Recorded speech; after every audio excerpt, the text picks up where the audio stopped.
This is a lesson for Monday, October 5th, and we're looking at completing the square again. This is the same thing that we did on Friday. We're just going to do a little bit more difficult problems. So what we're going to do is what happens if there is a number in front of x squared, an a value, and if you do have a number in front of x squared, an a value, then you must factor out a GCF out of the first two terms. Now this is different than before, because if I had this in just an equation where it's equal to 0, and I'm just working with an equation and not y equals, then I was able to divide everything by 5 and just make that 5 disappear, because I could divide the other side by 5, and 0 divided by 5 stays 0.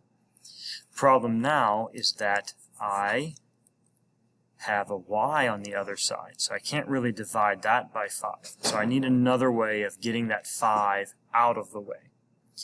So in order to complete the square, we're going to have to get rid of the 5, and we're going to do that by taking it out like a GCF from the first two terms only.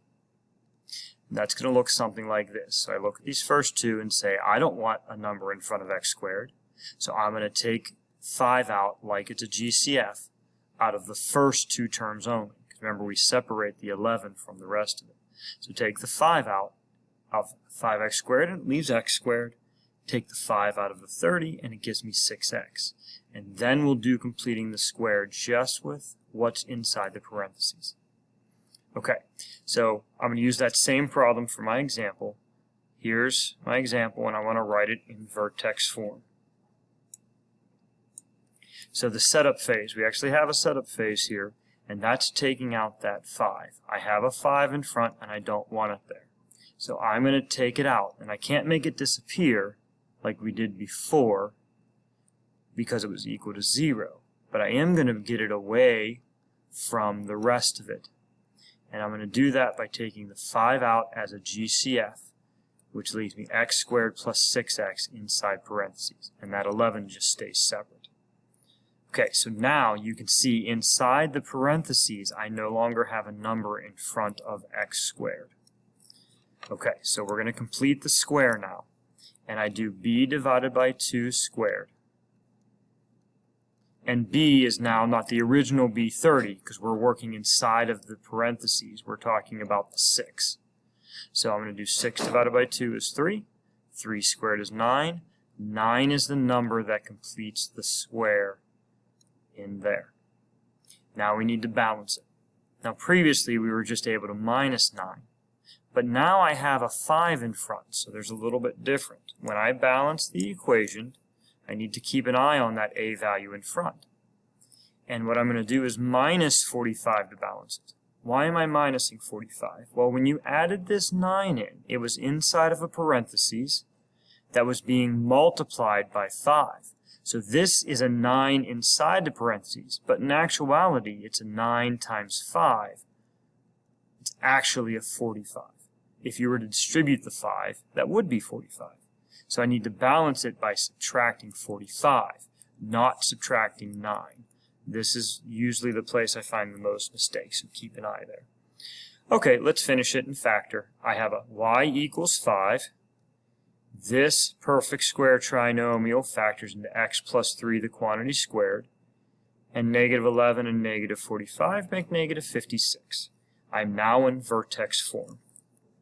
And we can answer the rest of our questions about key points now. My vertex, the 5 has nothing to do with it. The vertex comes from h and k.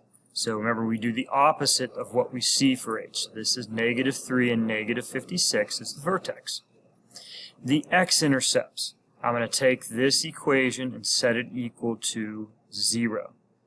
I add 56. Now watch. Don't jump to the square root yet, because order of operations says after addition and subtraction we need multiplication and division. And this time I actually have something to divide by, and I'm going to divide both sides by 5. So I get 56 over 5.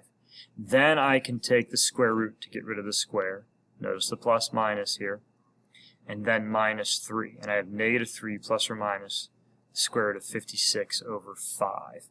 And this kind of cleans up, and if your calculator cleans it up for you, that's fine. I think it would come out as negative 3 plus or minus the square root of So that would be 2.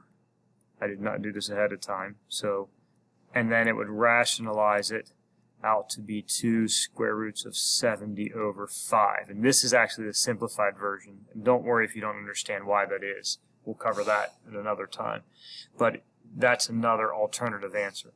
But ultimately, we're interested in the x-intercepts. So I would type this into the run matrix, or even go back to the original standard form and put it into the equation app to get your 2 decimals. And if you plug this original back in to the equation app, you can also check your answers for the x-intercepts that way as well. And then lastly, the y-intercept, just like always, is c, and I had a c, and that was -11, so that should be relatively easy. All right, that's it. You have a few practice problems. The homework also has 3 questions on the homework. The first homework question does have answers with work on the second page. So try the first one, and then you can look to see how you did by looking at the answers for number 1, and then you can try 2 and 3. Pop back into the live session if you have any questions.